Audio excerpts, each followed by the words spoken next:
Hello, everyone, and welcome to this year's first summer edition of Stories from the Blok.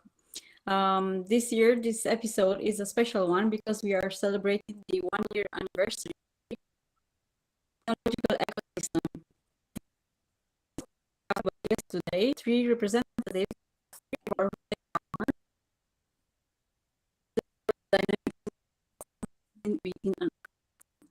My name is Laura Gavrile, and I work at Blok as a content creator, and I would like you to meet my co-host, Elton.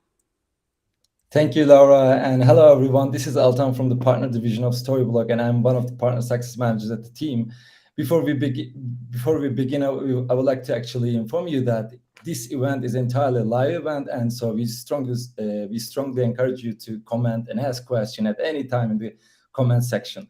For our first segment, Netlify's amazing Malik, the senior sales director at EMEA region, will be joining us on the show to wow the crowd with some tantalizing details on how an ecosystem can actually help to win big deals together as a tech partners and share some of our common projects. Ready to inspire us, Malik? If you're ready, the stage is yours.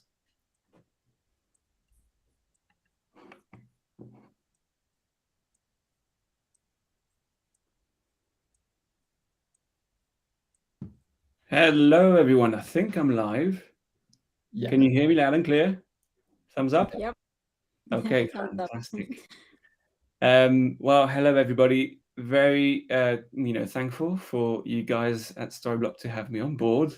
This is obviously a very interesting milestone. I didn't realize it was the 1-year anniversary. So fantastic. I'm honored. Let's get started. I think the topic for today, and I'll share my screen if I could get another thumbs up once that's done, up and running. Do you see my screen? Yep. Yeah. Fantastic. All right, I'll go in slideshow mode. Has that transitioned across? I think it has. Cool. So yes, so I'm Malik. I head up the go-to-market team for Netlify here in EMEA. I'm based just outside of London. I escaped from London after 12 years, like a lot of people, to the nice, well, today sunny countryside in the southeast of England. I'm still obviously highly focused on our tech partners and winning together. And today that's going to be the topic. So what we wanted to touch upon, obviously, to start with is maybe a quick summary or overview. I swear I'm not going to bore you with these slides, but of a quick intro as to what Netlify is. And then we'll look into some of the context for kind of the work that we've been doing together with our friends at Storyblok, and then look into a couple of practical examples of these wins coming into reality, right? And what the wins also meant for our clients. So if that sounds good to everyone, we'll get cracking. All right. So also, by the way, I should say there'll also be a bit of time at the end of the session for Q&A. If you have your questions, send them my way. If we can't touch them all, we can follow up afterwards. That's not an issue. We can do that too. Cool. All right. So what is Netlify? Busy slide. I don't have a lot of time. I had to combine a few things together. Obviously, I wanted to show some of our amazing logos and some of our amazing clients that we work with. Also, the fact that we have a huge and very, very rapidly growing number of developers and businesses on the platform. So that's 3.5 million, maybe closer to 4 actually today, growing at a super, super fast rate of 120 to 150,000 new signups every single month. And so quickly, 10,000-foot view of what Netlify is. We call ourselves the Web Development Cloud. So we help companies basically build and run some marketing sites, e-commerce stores, and fully fledged web applications. So part of a company's SaaS offering, like Twilio. And the way we do that is by basically providing sort of 3 key pillars of value. That's connect, get all the tools and services together and unify them into like a nice sort of version of your site, essentially, that you can roll back to, etc., easy to manage. The build part, which is automating and adding collaboration features to really accelerate how people build and release new features to their sites. And then finally, run, the run pillar, which is basically we offer our own CDN across multiple big cloud vendors that you can trust.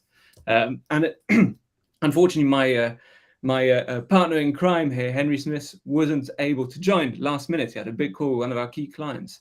Maybe I'm pointing to the client right now. I don't know if you can see my cursor. But basically, I'm here to answer the question. So be kind, because he's the technical guy here.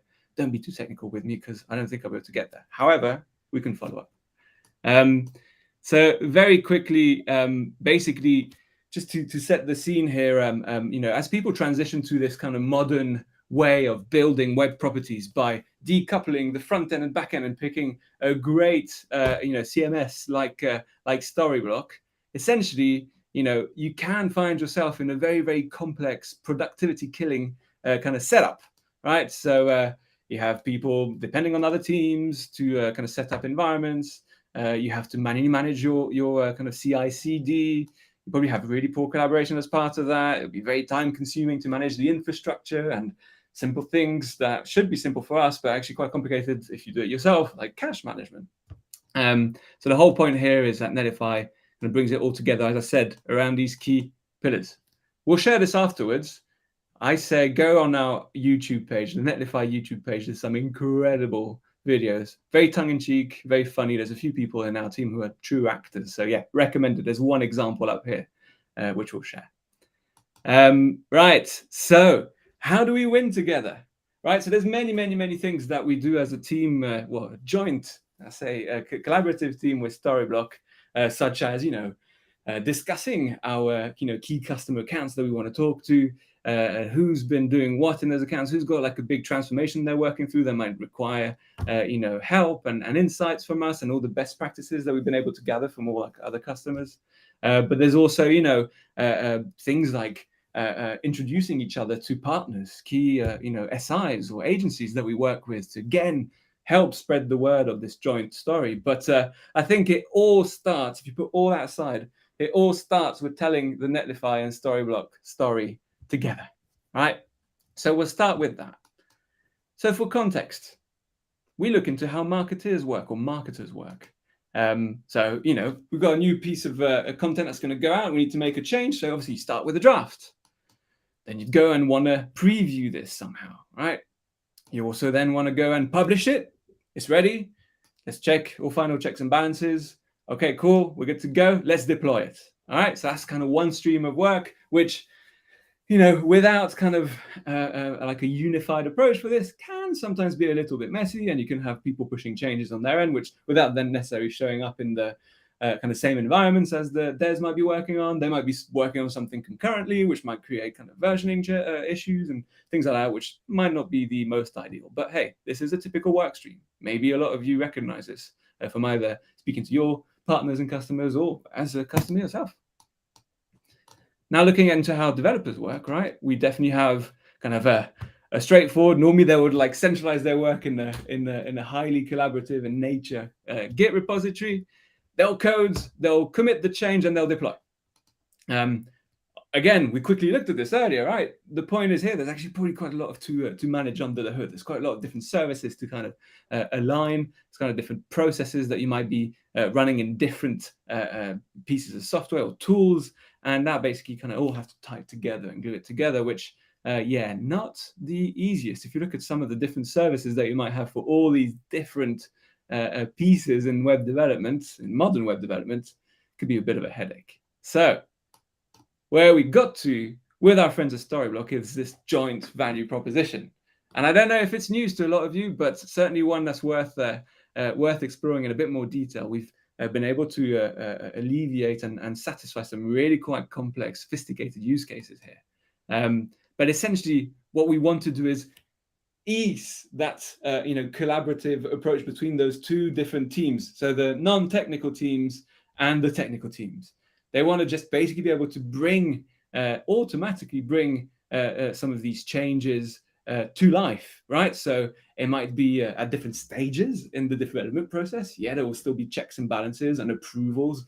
Believe me, we've been working with some financial services companies and in Europe recently that require extremely strict approval processes.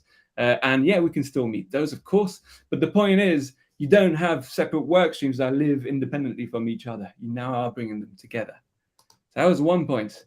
Imagine, upon this kind of very typical journey, and you see that there's a high dependency typically on the web developer to actually try and push some of these. So we talked about creating previews.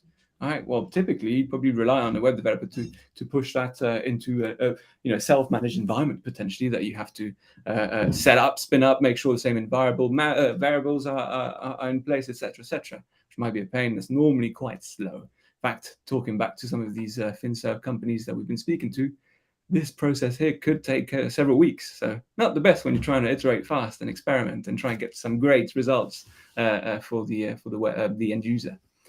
But then obviously, as you see, there's other points of failure here potentially, right? Now, the joint story is that we can actually trigger these things automatically. So it's the part of the magic that, Netlify and Storyblok can offer together via our integration. It's a very, very strong partnership. It's a very, very good integration that keeps on evolving. And you see, for that same example of creating a preview, that staging stage, right?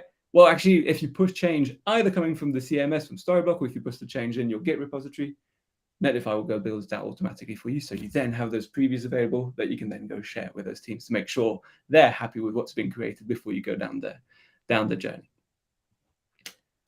So then finally, I just wanted to quickly touch upon some of our joint successes.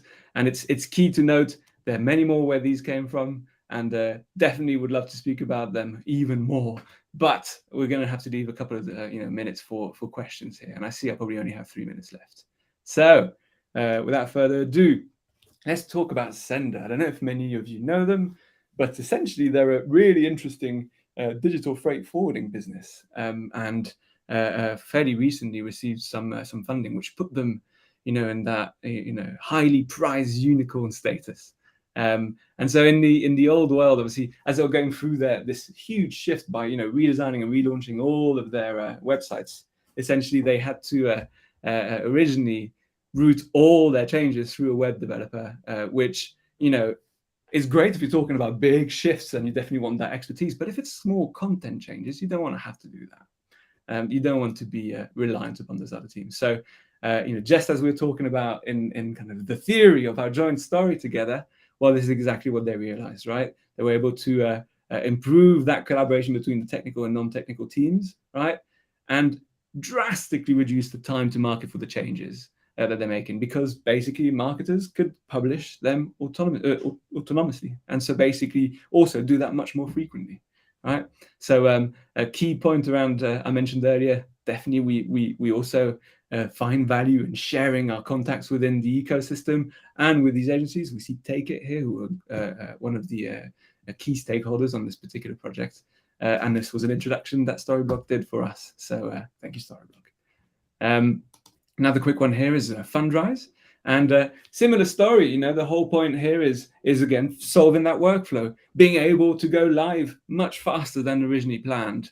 And, basically that's the art of the possible when you're leveraging this new, firstly approach, this new architecture, the decoupled, the Jamstack, the Mac, the composable architecture, whichever word you might be using.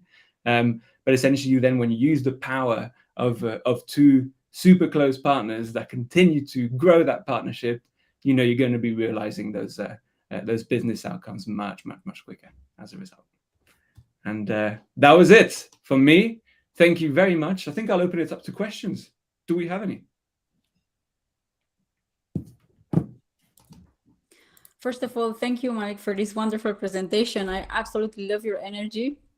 And thank you for sharing your wins with us, although there are our wins, I guess, at the end of the day. And thank you for revealing the how a collaborative ecosystem can lead to such significant victories. What do you think, Alton? I mean, for me, these were really valuable insights, and I feel very lucky to actually have had a chance to listen those insights, and together with the success stories that Storyblok has with Netlify from Malik. I checked actually the chat, and it seems like we don't have any question, but I personally have a question if you do have time and if you don't mind. Yeah, all right. I mean, it was first of all, it was a very informative session, but I would like to actually ask this very a generic question to actually get your opinions on it. Mm-hmm.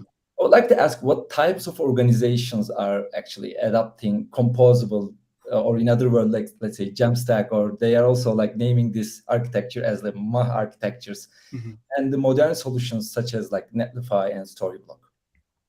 Yeah, so the types of organizations have certainly evolved, right, over time. So even when I joined, which is probably around a year ago, actually, hey, there's another anniversary. I think it was actually today, last year that I joined. Anyways, but essentially, yeah, it's changed even from then. But obviously, since the start of Jamstack, which was a term that was coined by our co-founders at Netlify, which is 2014. Obviously, a lot has changed. So we can definitely move from more of an early adopter crowd to this early majority, which is much more traditional type of organizations, right, across like some of these these industries that normally take their time to before shifting to a new approach, a new technological approach, right? So yeah, I mentioned there's a bunch of financial services companies that we start seeing come up and love to leverage tools such as ours, right? But also imagine things like pharma or healthcare or even government organizations across Europe. It's been quite an interesting journey. Also means I'm going through a lot of security questions at the moment, and I'm done with security questions. There's literally been thousands over the past few months. So I mean, like it was for me, it was a very satisfied answer. And I would like to ask I would like to bring one question from your presentation. You actually mentioned the importance of faster time to market, and I would like to ask why we should actually care about faster time to market and maybe more experimentation.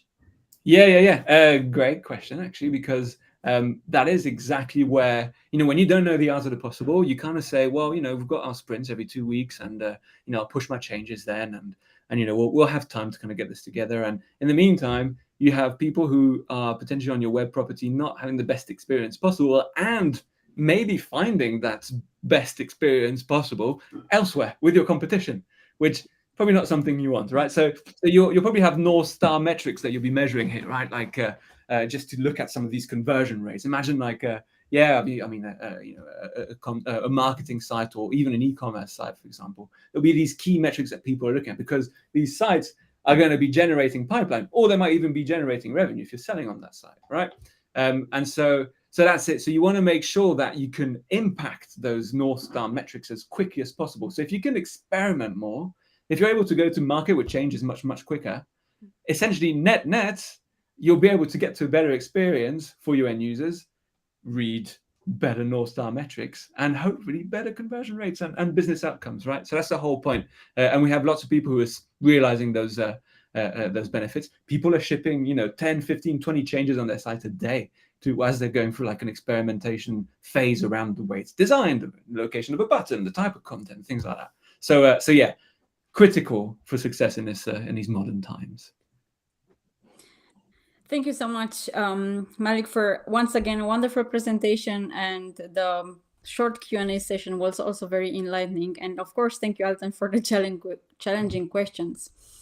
Next up, we have our wonderful new guest, Stephanie Aliwal. She's channel manager and partnerships at Binder. And she will guide us on a deep dive on the transformative potential of integrations, specifically why a dynamic duo like Storyblok and Binder should be your next pairing for future projects. The stage is yours, Stephanie.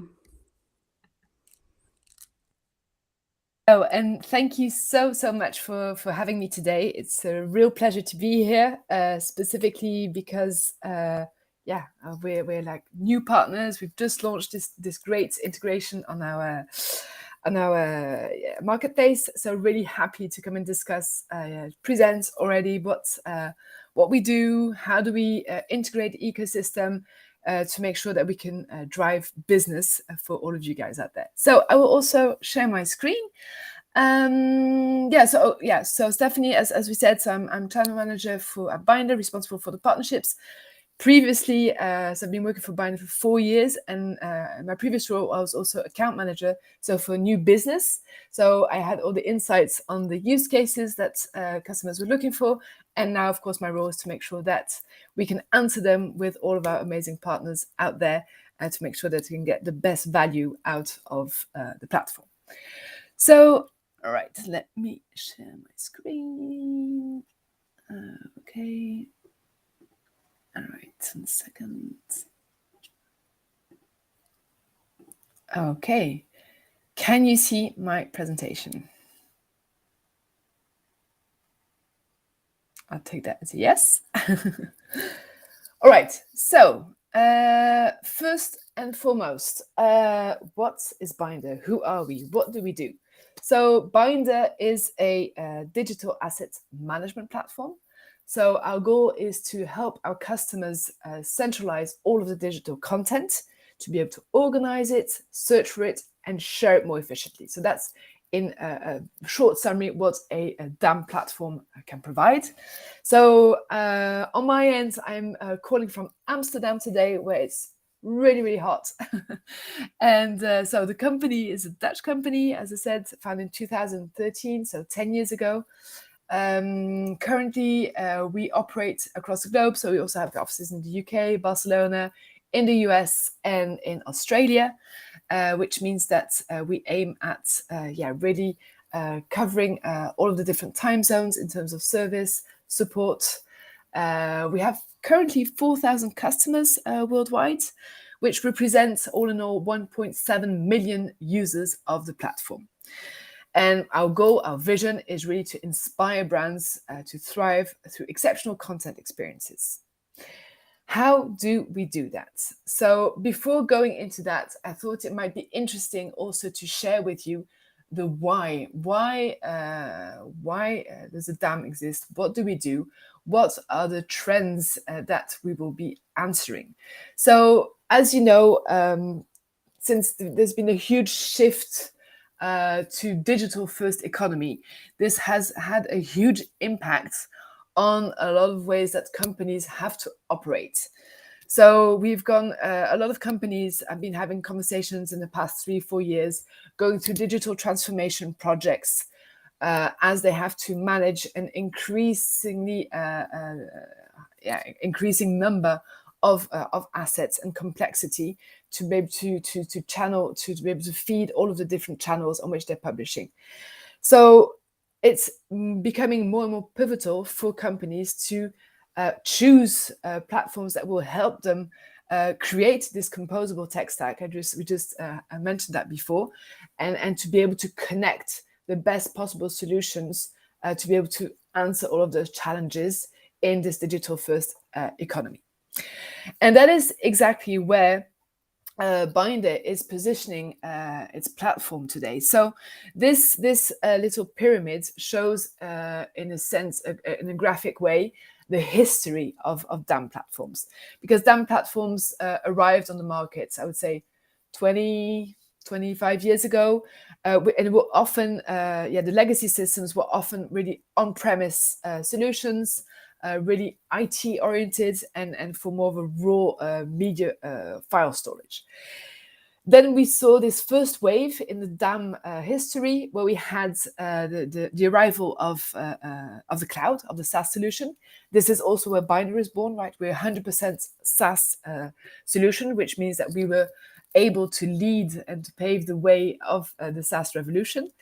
And back then, so 10 years ago, a lot of the projects that were going on were very operational and functional based. So the DAM was there to act as a system of records for all of the content. And we were talking to a lot of marketing teams, graphic teams, communication teams. I want to say all of those people who are really working day in, day out with content creation and generation. But what we have seen, and where we have seen also a shift in the past couple of years, is the need indeed to connect the DAM to all sorts of different tools that the companies and the brands might be leveraging. We're talking about, one of the main use cases, indeed, how can I connect my DAM to my CMS, which is, of course, why we're having this strategic partnership today with Blok.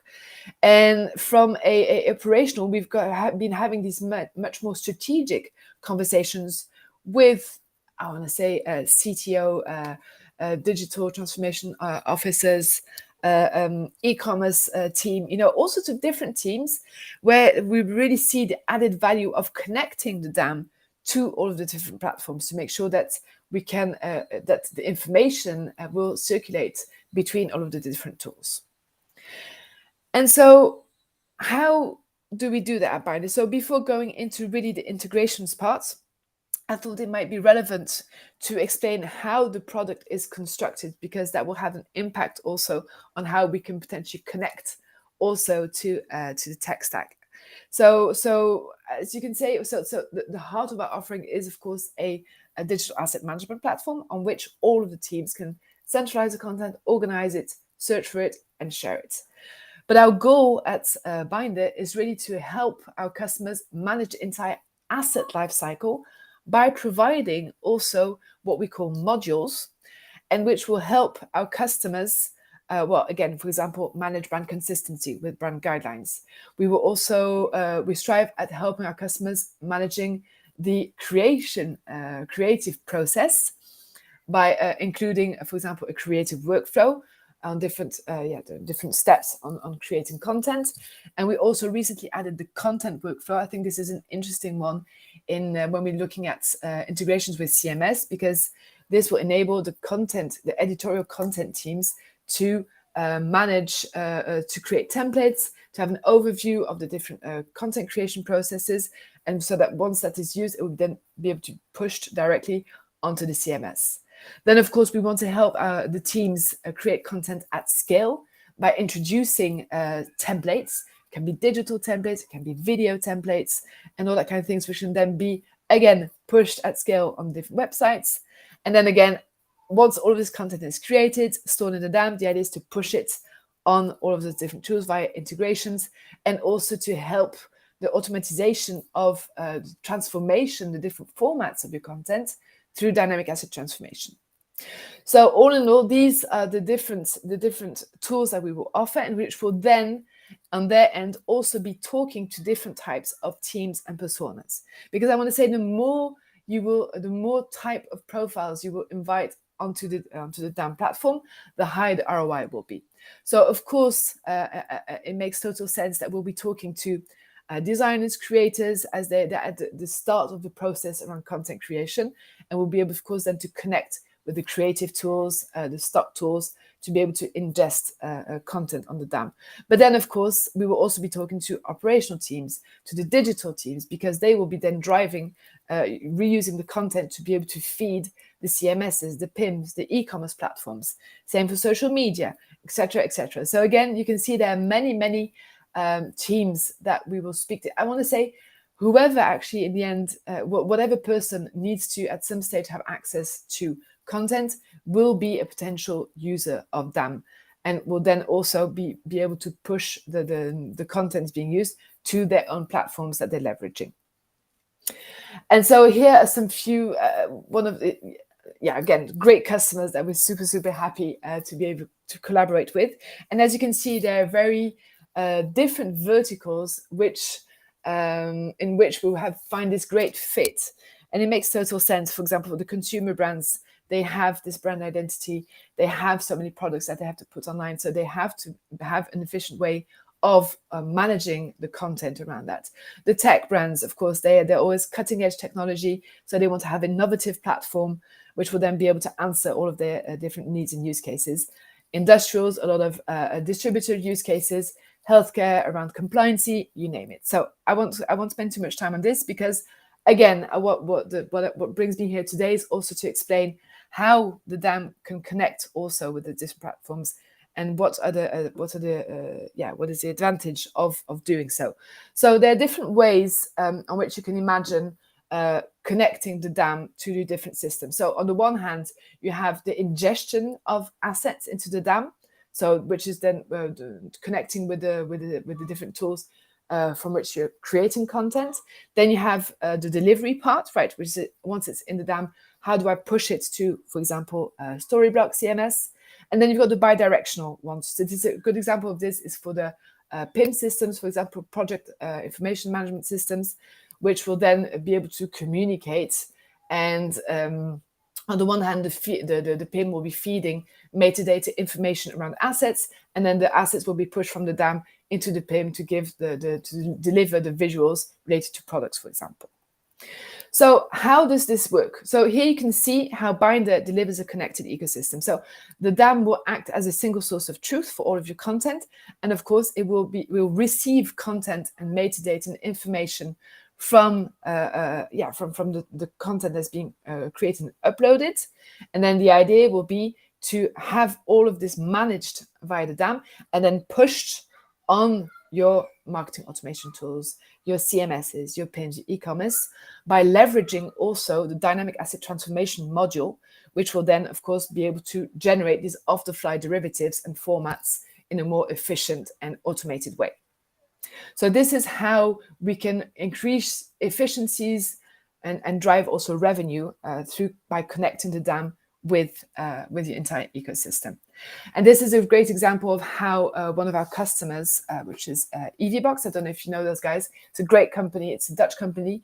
They've got this really innovative technology to be able to fuel all of the electric car system charging systems, and they have indeed built this whole ecosystem by connecting the DAM with all of the different systems that they were leveraging.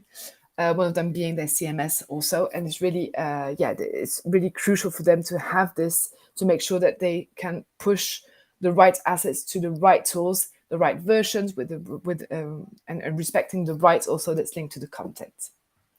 So to sum up, why connect the DAM to your different tech stack in your ecosystem? Again, the DAM will be there to work as a single source of truth for all of your content. This will then, of course, help you streamline processes around content creation, management, and distribution.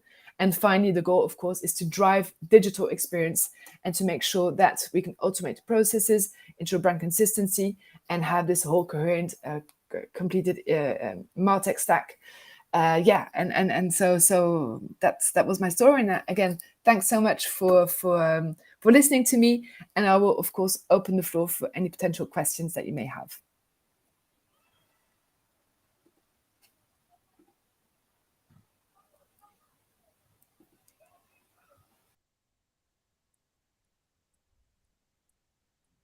It was definitely a very informative and enlightening session.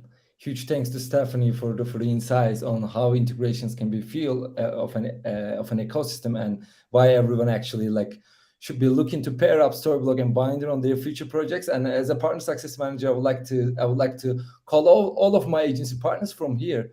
How about trying Binder and Storyblok together on your first project in the pipeline? And I'm not sure if you know, but Binder native field type plugin is also available on Storyblok.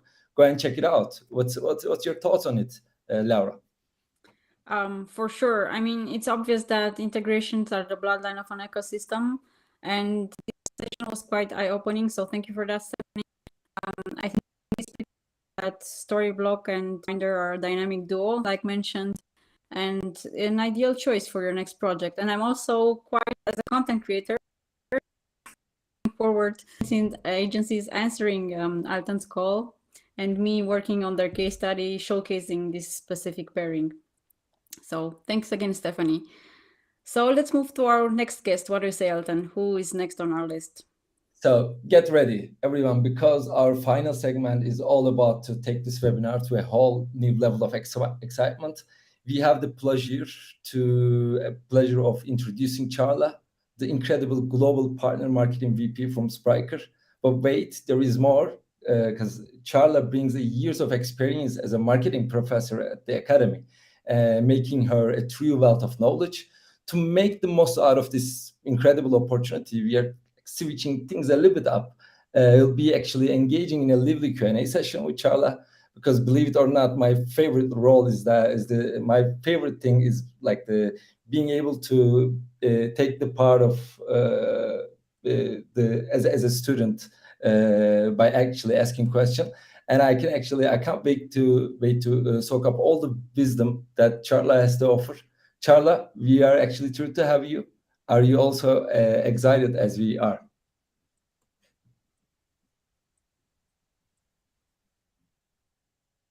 Thank you for having me as well.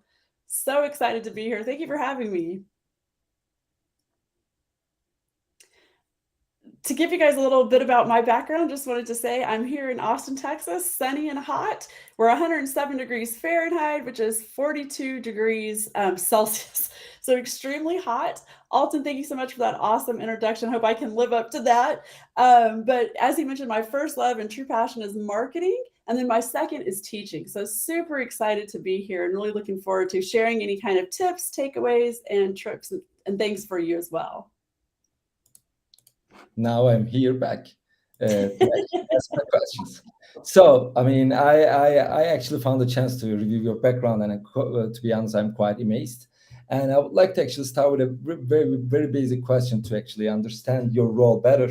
Can you actually tell us a little bit about your experience in the partner marketing area and the types of partnerships that you have managed in the past so far? Sure. Yeah. I mean, it's so funny looking back. I cannot believe this. I'm about to date myself, but I have over 20 plus years in marketing, with the majority of that in partner marketing, working for a variety of partners in education, CPG, music industry, and of course, tech, where I'm at now at Spryker and been here for almost 8 months.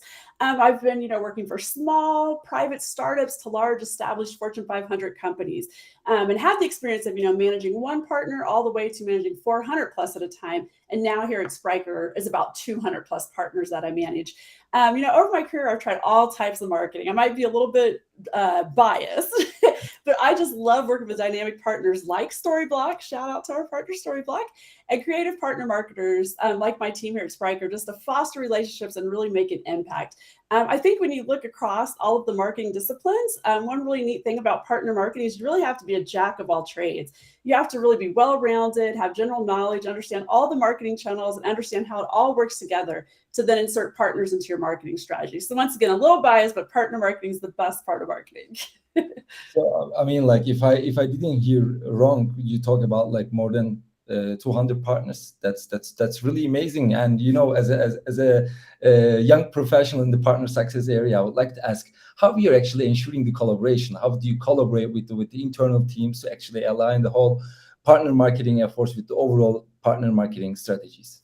Sure. Yeah. Something I always tell my team is to really look at it two ways. We have two sets of partners, right? We have external partners that would be like Blok. Netlify is also a great partner of ours. Shout out to Netlify.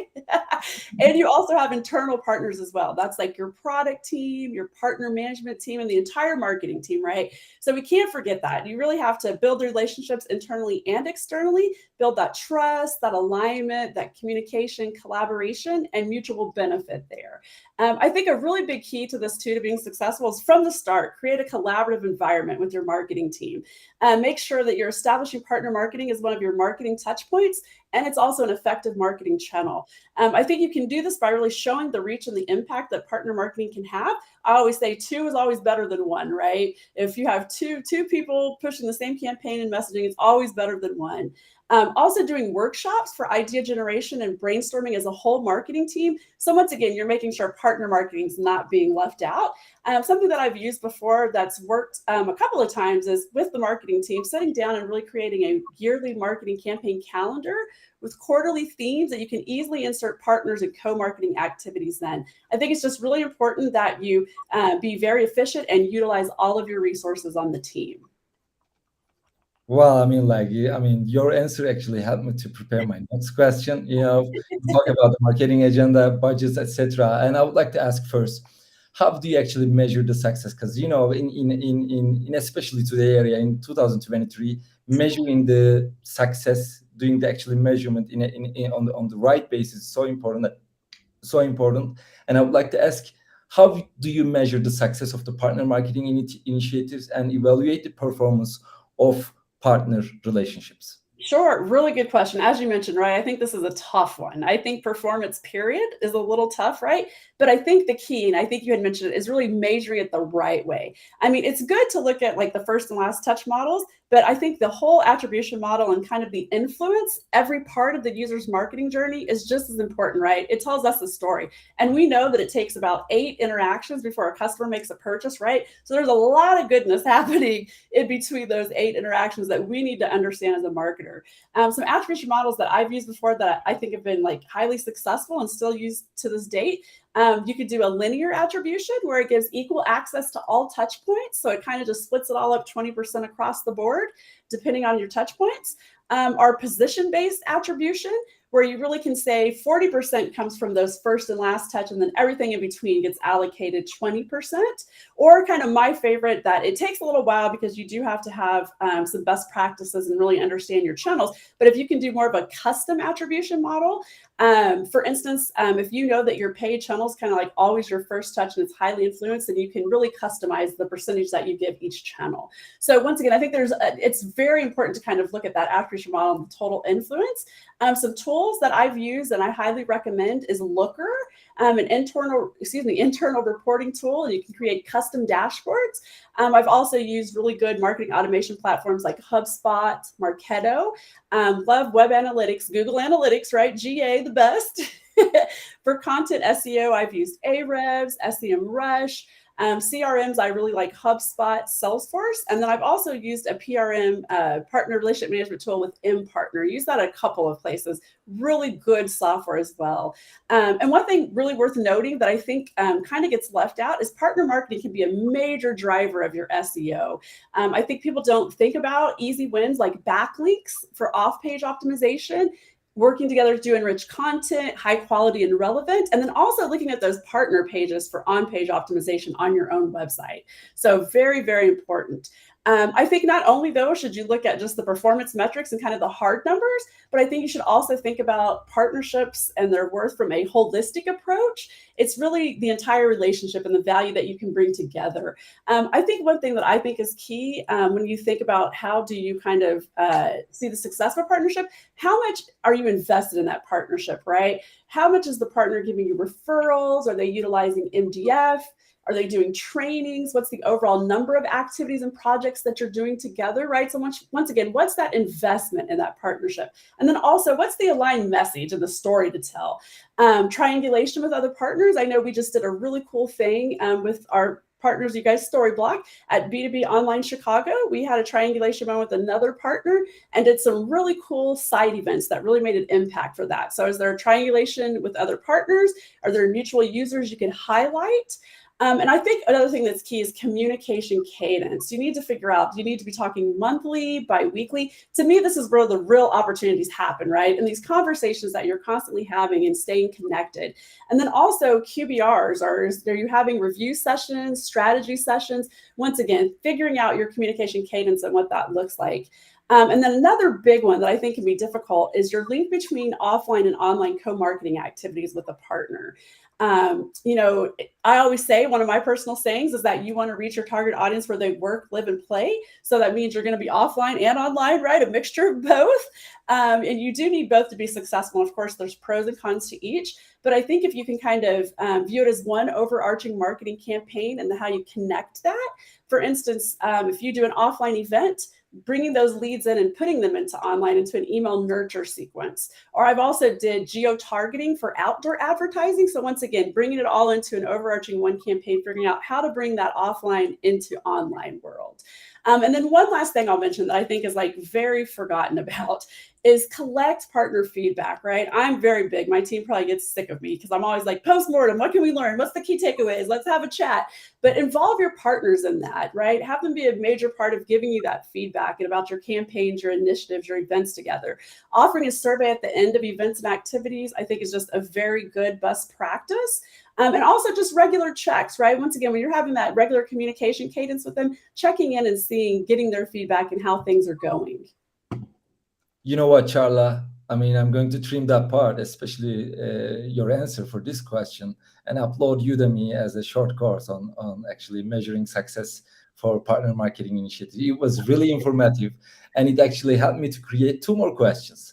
The first one, you know, I mean, like if we like talk about measuring the performance of the marketing initiatives, there is another like, let's say, sibling of this term. I mean, if you're talking about like performance, we should also talk about budget. And I would like to ask regarding on this subject, I would like to ask, can you share your experience in managing partner marketing budgets and optimizing the resource for maximum return on investment? Sure. I mean, I've most definitely worked with multi-million-dollar budgets all the way to zero. Unfortunately, mainly zero. But that's okay, right? I'm here to tell you that's all right. You can still be successful. My thing and my takeaway would be think bigger, right? Think bigger, meaning, for example, you could do a webinar with one partner, right? But what about if you did a panel webinar with 6 partners, right? Think bigger. You could do a guest blog with one partner, but what about a thought leadership piece that had 10 partners involved, right? Think bigger. One thing that I think in partner marketing we kind of get used to is just doing these very one-off ad hoc co-marketing activities, right? We might do an event sponsorship with someone, do one content share, but instead really thinking of it as an overarching campaign with multiple touch points and impact. For example, something that we're doing right now that we're working with Blok is we're doing a thought leadership campaign with multiple touch points, right? So we want you to be a part of a podcast interview. We have social going paid and organic. We have content dedicated pieces. We also want to insert partners into existing pieces and revamp them. We have events that correlate, road shows, small, intimate, or big trade shows, and we have webinars. So once again, just really thinking of how could you create this overarching campaign with multiple touch points. And then I had already mentioned the triangulation opportunities between partners, but I think that's a really big piece. Once again, is there a way that you can expand within your partnerships to really make a big impact for an initiative?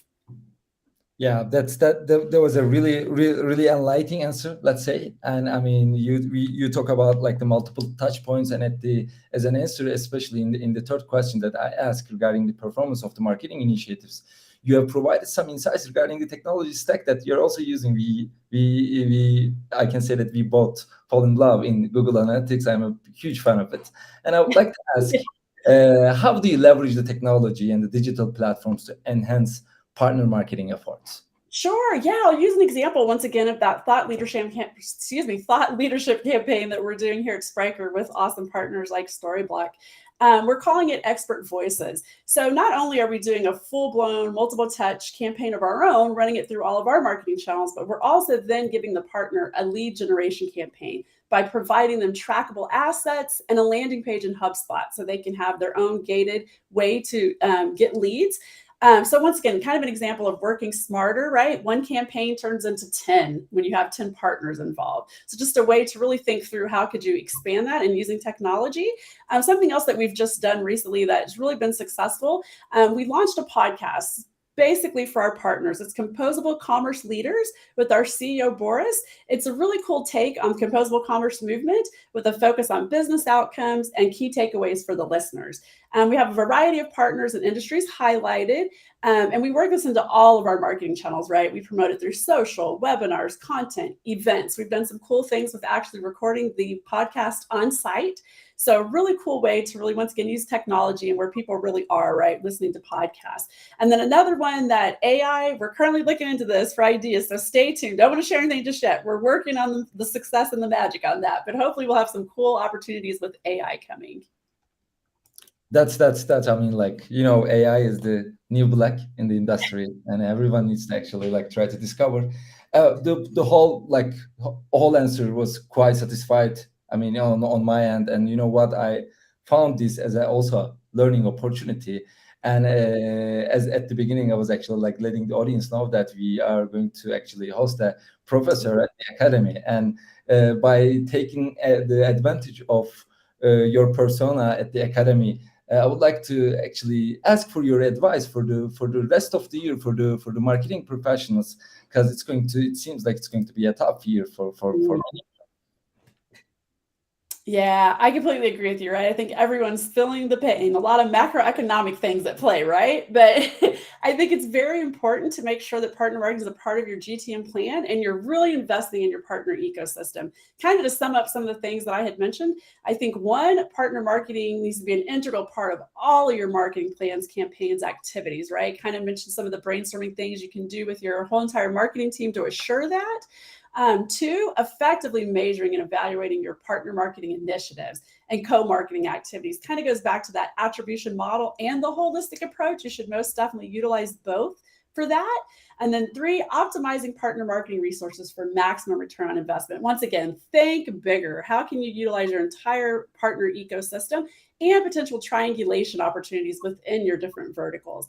And then 4, last but not least, finding creative and effective ways to leverage technology and digital platforms to enhance partner marketing efforts. For example, that my Expert Voices example, 1 campaign with 2 initiatives, educational ad lead generation, and then also thinking of podcasts, what new way could you use technology, and staying on top of trends. Like I had mentioned, looking for some cool things to do with AIs, with co-marketing.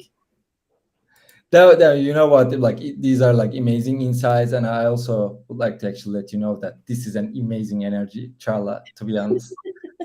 And thanks a lot for actually letting us to get down into the like secrets of, let's say, forging fruitful partnership and unleashing the unparalleled synergies.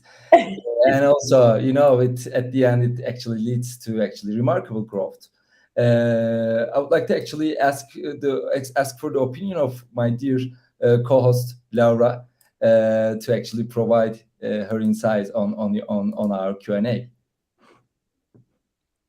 Well, for sure, Charla's energy, I have to say it passed all time zones. I know we are quite far away, Charla, but I love you so much. That's great. It's really, really great. And thank you for this wonderful insights into co-marketing. I learned a lot and took some notes. I saw Alton did as well. So, and with this segment, we are reaching the end of today's sessions. But before we say goodbye, I'd like to invite all of our wonderful guests and lovely partners to the stage one more time for a big thank you and a virtual round of applause. So thank you so much, guys. You've been wonderful. Thank you, Malik, for taking the time, and Stephanie as well, and Charla. I know seeing your presentations, I can see that you have like very busy professional lives. So with the effort is much appreciated that you took your time. So thank you. Thanks for having me. Yes. Thank you for inviting us. It was a pleasure. Yes. Amazing. Hope we'll meet again soon. Thank you, everybody, for joining us in the audience. If you have questions, don't forget you can add them in the comments on the YouTube live, and our wonderful partners will answer as possible. And of course, have a happy summer, everyone. Thank you. Thank you. Bye. Bye.